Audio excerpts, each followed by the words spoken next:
Greetings, dear ones. I want to encourage you to put your earphones on, to sit somewhere comfortable, and to incline yourself to hear. I am a very practical and pragmatic person. I am not prone to being lofty or having ideas that don't make sense to me. I am very skeptical of everything. For many years, this kept me away from reading any metaphysical books or going into any groups that spoke of metaphysical things or things that were out of the box. This is because of the way I grew up with my father and the things that he used to say to me that I considered to be crazy. When I started channeling, it was kind of funny. And back then it was confusing, but now I understand why. The universe needed someone with an open heart and an empty mind. And boy, did it ever find one. The cosmic humor results in the fact that I contracted to do this before I ever came here. But of course I did not know this when I got here. I had to learn. I represented the attitude of countless humans that would never be caught dead in a seance.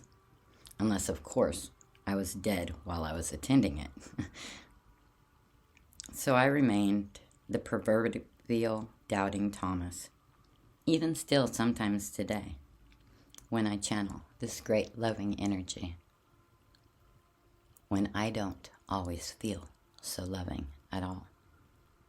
And this is as it should be, and it serves me very well to be this way. It not only keeps me honest, but it keeps things happening with a degree of integrity towards this process that might otherwise be simply accepted as par for the course. My feelings are that this experience is hardly par, and I have yet to locate my course. Here's what I do know. Since 1984, when this first started happening to me, amazing things have happened to those around me and me. I have been accepted by countless people. I have received countless letters and emails from all over the world. Many people have sought me out and wanted to listen closer to what I have had to say. And I have made a difference in many lives. I have learned how to communicate with my guides, and I have found them receptive to the extent that I actually feel that I created my own reality. I would explain things to my gods and my guides and ask for help in creating an action to go with them, and would get it sometimes within a day. This is powerful stuff. I took my new power, and I am continuing to work with it daily. And I have discovered just how logical it is. How can I explain how my heart feels? I have unwarranted peace, too peaceful for what I know is going on around me. This is an actual statement and may sound like I need psychological help, but I am literally telling the truth. I feel way better than I should under the circumstances that heretofore would normally have produced less peace or even anxiety. And that's not all. I'm starting to feel balanced for the first time in my life.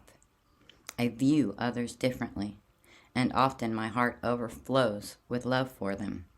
At the same time, I see appropriateness in all things, even death. My tolerance level has zoomed. Those I loved to complain about in the past and have simply become other precious humans in lesson, and I actually find myself understanding what they are going through. And the things that did previously that drove me nuts no longer push my buttons. I found myself giving thought energy to helping them. I found myself reaching out in energy to love them. What a shift in purpose. And the wild thing about it is, it's working. Some people say it's a massive desensitization process. a turn inward to the extent of ignoring everything around you. The ostrich syndrome is what they say. To me, it is exactly the opposite. It is an outreach in love that encompasses full understanding of universal principles, creating greater wisdom for reaction while in lesson, opening the door to healing and of actually changing the future of our planet. I know this sounds a bit grandiose, but it is the direction of things to come, and it feels so very natural to me. Why am I telling you all of this? Because I find myself in a strange dichotomy of mind. I continue to experience the unseen, weird, unreal forces as I move into this new era of my life, comfortable with all of it since it is actually happening and not imagined, and yet I remain with many questions, like, how come? I have a much broader base to work from now that I have looked within and found explanation how things work for us. And I have experienced the cause and effect as proof that my channelings are accurate. But still, I have many, many questions about what I see around me. I have decided to proceed with this podcast and ask my ancestors the hard questions that I have about many of the things that seem odd to me or intangible. Why is it this way? What do we make of such and such? Who are these other entities around us?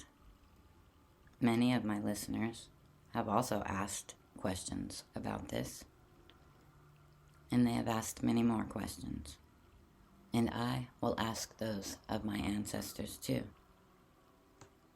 I'm telling you to prepare yourselves, listeners, because I'm going to ask some doozies, and I'm going to find the answers, because this subject is too important not to.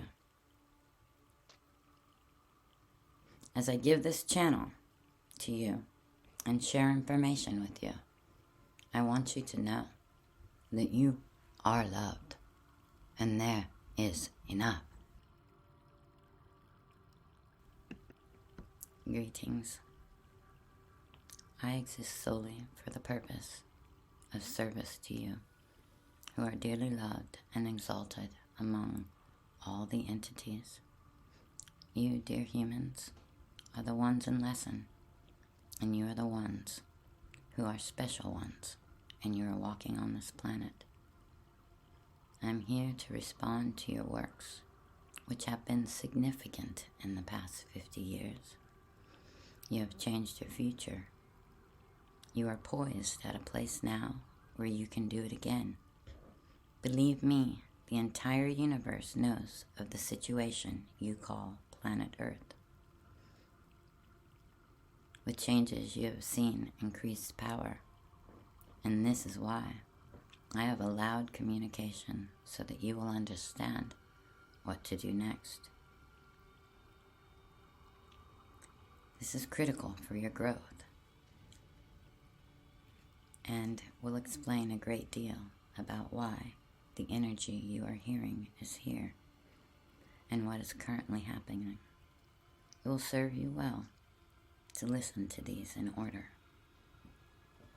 If you think you are listening to this by accident, then you really do not understand how things work. For I am Valorie, and I know you, and you know me. In these words, or these past words, if they feel like home to you, it is because your higher self has intuitively recognized the voice of a friend. I love you dearly, as do all of the entities that are here in service to you. I admonish you to let yourself feel my presence in your heart, and let yourself have the peace which can be yours when you let go of the fear that prevails now in most humans. The ancients told you the meek will inherit the planet.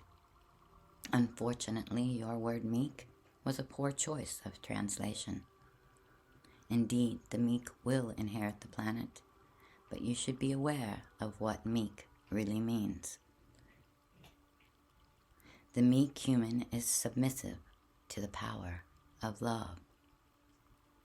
That is, a meek person chooses to stand back in wisdom when others charge forward in anger. A meek person will choose to evaluate another in the criteria of love rather than of wealth, position, or situation. A meek person is truly without ego and is slow to defend himself, even when verbally attacked. This is because a meek person has the wisdom to understand that a verbal attack harms nothing and is the result of an imbalance in the attacker. A meek person will send love to those who attack and regularly feature balance towards the earth with tolerance, even towards the intolerable. Who is a meek person? This meek person is among the most powerful on the planet. This meek person is the one who has recognized love as the power source and creates with it. She or he changes negative to positive and evil to kindness. This person has the power to heal individuals, and groups of these people can change the planet itself. For the power of one of these balanced ones will be equal to legions of those without love. I come to you now representing this power, and with the news that it can finally be yours. This powerful, meek person is you. Put away your fears and the phantoms of lessons and claim this power. The guides will support you and give you what you need to continue. Understand who you are. Understand who you are. Understand who you are. There is no greater emphasis than when I repeat something 3 times. Love is the champion of the times. It is the bond of the universe, and is the secret of your unified theory. It is present at the cellular level, ready to be released with appropriate action. It is unconditional and is unique. It provides peace where none existed before. It provides rest where none was possible before. It is wise. It is the sun within the sun, and is a singular source. There is nothing greater than this, and no evil or negative thing can compare to it. And it is yours for the taking in the new energy. Know this, my friend. You cannot undo the truth of what you are listening to now. It will stick in your consciousness long after this podcast is over. It rings of truth because it is truth. All you must do is claim it. I honor your presence and your love, and I recognize the feelings of having you with me now, as always. You have brought me to this point of wanting to know more about the way things work, and so I will ask several multifaceted questions in the same way that I have been given multifaceted answers in the past. Let me begin with a very basic one. I was in the metaphysical store the other day, and I was bewildered by seeing the conglomeration of diverse systems and methods all staring at me from the shelves. To name a few, there were books and advice from many different strange sounding and looking yogis and teachers. There were books and methods on astrology, tarot, rebirthing, past life regression, psychic surgery, and UFOs, all of them on the same shelf. There were rocks and gems for sale that were supposed to mean something or heal something. There were runes and books for the meanings of runes. There were methods on color healing, sound healing, smell healing, touch healing. There were books on patterns and colors that supposedly were significant. There were star histories, star charts, fixed star charts, solar charts, and moon phase charts. There was information on auras, chakras, meditation methods, and even human spiritual sex. I swallowed really hard when I noticed the channeling section. It seemed there were endless entities doing exactly what I am doing now, with rows and rows of books. It continued with books about the Earth Ancients and books from the American Indians. and books even from space. What does this all mean? How can we make our way within this seemingly competing hodgepodge of information? Which one is correct? How can we choose? I'm going to speak to you with a clear voice, clearer than ever before. Throughout these answers, you will read a recurring theme. You will hear something incredible, and it is about your culture, your imprints, and the assumptions that they breed within you and your way of thinking. In past speakings, I spoke of earth religion and how it has been tempered and shaped to suit men's need for control. There is no greater example of this than the posture of my question. All of you have been taught from birth about giving your power away to God and becoming submissive and subservient. You worship by bowing and groveling and crawling before a Godhead because of your self-taught unworthiness as a human. You continue to search for the God, the one system, or the one doctrine that explains everything to your satisfaction. This doctrine usually ends up being a set of rules or methods to gain God's favor, or to clearly explain a simple cause and effect relationship regarding punishment and reward. Dear one, when you walked into that store, who informed you that you were to choose a religion from the shelf? This was not a place with competing doctrines asking you to choose one or embrace a single belief. Let me ask you this. When you were in school as a young person, what subject did you believe in? Which one did you accept while casting off the others? Was it science or history, or trade workshop, or language? This is a silly question, you might say. Well, indeed it is. You were in school as a young, eager, empowered human, ready to learn about your world and your work, and training thereof. It never entered your mind to choose a subject, let it subjugate you, and cast off all the others. Now did it? So it is now with you spiritually. Let me be very clear on this. The store that I was in was a hardware store of the mechanical, universal way of things. In there you could have found the parts and pieces of all the knowledge you have yet amassed regarding the way things worked for an empowered piece of God walking on the planet. That's right. You are a piece of God walking on the planet. And I will continue to remind you, you are the special one. You are the empowered ones. And you are the ones that we are here to serve.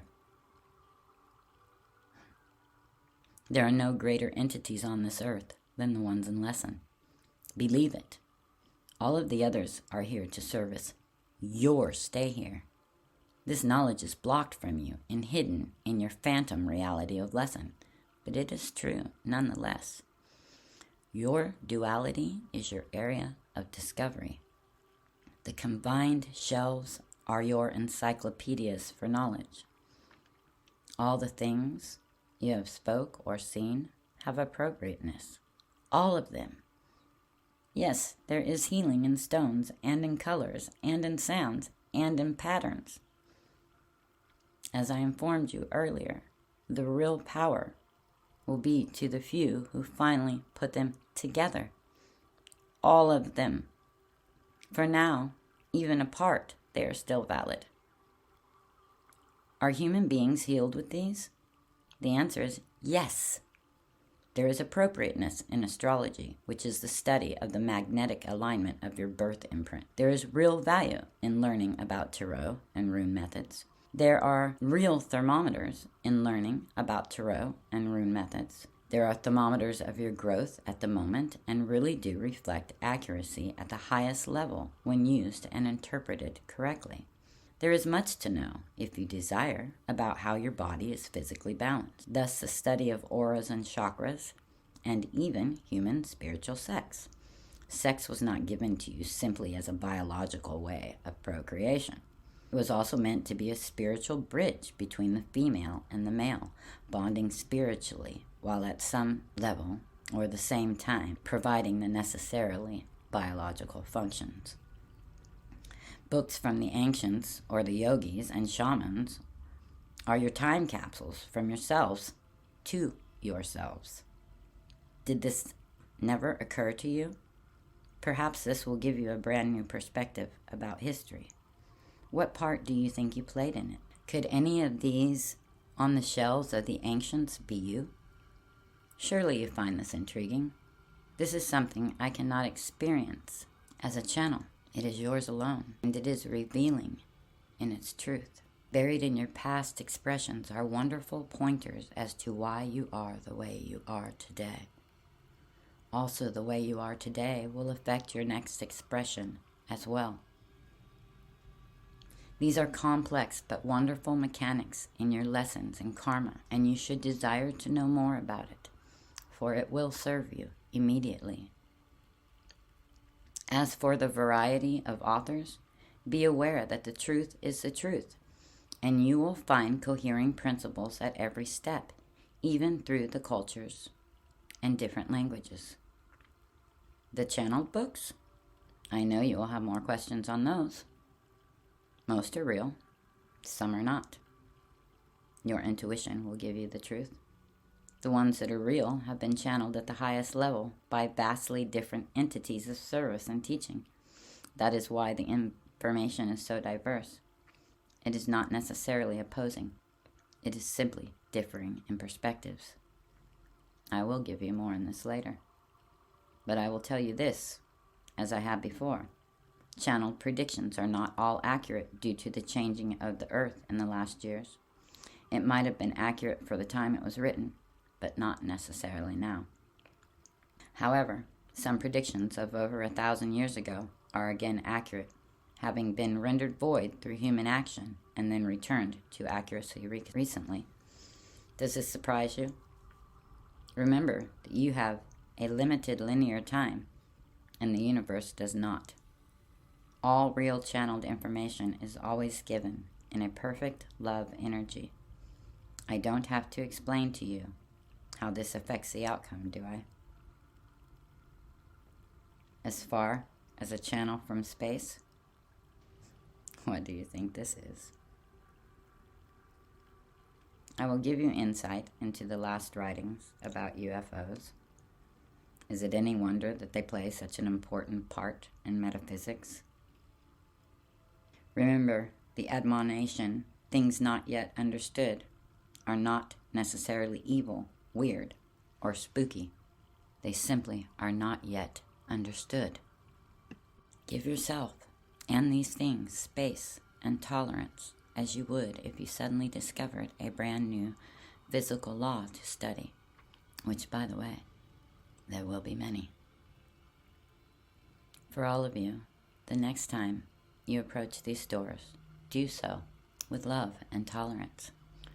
Then describe verbally to each other how you feel. Which books do you reach for? What do you wish to know more about? As an entity of the divine origin, walking the planet in lesson, what do you wish to know? Then pick the appropriate material. Your gift of discernment is especially keen in this new energy. It won't be long before the wheat is separated from the chaff regarding the shelves of these new stores. Old stores, bookstores, libraries. I have another question that I asked. It said that my duality is an area of discovery. What does this mean? What is duality? This is a difficult concept for you to realize. It's difficult since it is purposely blocked to every human in lesson. I have spoken about it over and over and over, and even yet, it still puzzles me. It's time for us to put away the old ways of thinking and embrace the new basic truths. Please be clear and understand the following. You are all high entities walking on this planet disguised as simple biological beings. And the disguise fools everyone, even you. This is the basis of duality. You really are two people. The real you is the high entity whose power and knowledge each of you owns, and the phantom is the shell of humanism and lesson, aka your meat suit. The irony here is that you perceive the phantom as real, and the real you as the phantom. Many of you don't perceive the real one at all. The biggest discoveries and lesson that you will make are concerning this duality. The biggest successes you will have in growth are based in understanding how this duality works. And finally, gaining realization of the reversed real and phantom roles. Although you cannot truly see your higher self, for that would void the purpose of your lesson, you can gain a working knowledge and understanding of the reality of who you are. When this occurs, then you can take your power, and not before. Therefore, your area of discovery is that of self-awareness and the truth of the duality within you and how to enhance it. I can never state this enough. You and those around you selected your human circumstances well before you ever arrived. The things you are going through right now are part of a plan set in motion by you. Please do not confuse this with predestination. Predestination plays no part in this at all. True predestination creates problems and dictates solutions. In this present situation, you have given yourselves only the problems. The solutions happen through your self-awareness and realization. You are given a problem and the tools and power to work it out. When you do this in turn raises the vibration of the planet. You may ask, how is it that our self-realization and our personal working through lesson creates a planetary vibration change? This seems a bit grandiose. Why doesn't it only affect us individually? This is a simple answer. I speak of the importance between you personally and the earth as a whole. You are doing something for the earth, and it directly translates to your spiritual power and health. This planet is the classroom. You are within it, and everything that happens to the classroom happens to you. The reverse is also true. The more enlightenment exists, the more the planet is balanced. Eventually, the classroom is filled with knowledgeable students and isn't needed when the students graduate. During the process from learning to graduation, the classroom is slowly changed as there are more and more students asked their lessons. Even still, when you were in school, isn't it true that you could walk into a classroom and tell what grade level was being taught? Didn't that tell you also what level the students were at? The classroom changes as the learning grows. Old lessons are discarded and newer, more advanced ones are presented. The whole changes with the parts, and the parts define the change. The other reason is that you, as parts, are not really alone in your lesson. You have significant inner workings with others around you by design and agreement beforehand. Therefore, the way you perceive and what you perceive to be personal growth changes the group in the same way it changes the classroom. I'm going to stop here, and I'm going to end this message with a message of love, with a message that there is enough. There is enough for everyone. The old energy that leaves us wanting, suffering, and held down is dying out. It is no longer a winner take all. It is an all get to win.